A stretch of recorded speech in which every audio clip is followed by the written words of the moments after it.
सच्ची तौबा का अमली तरीका। गुनाह पर नदामत हो, सच्चे दिल से तौबा करें और आइंदा गुनाह ना करने का अज़म मुसम्मम करें।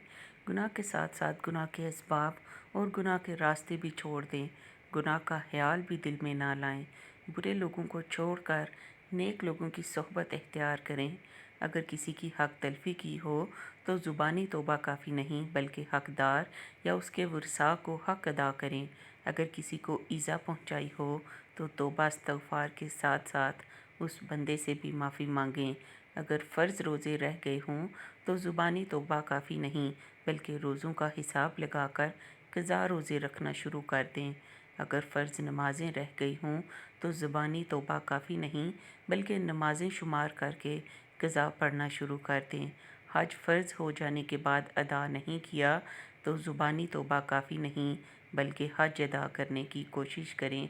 ज़कात और माली इबादात में कोताही हो गई हो तो ज़ुबानी तौबा काफ़ी नहीं, बल्कि गुज़िश्ता सालों की ज़कात का हिसाब लगाकर अदायगी करें।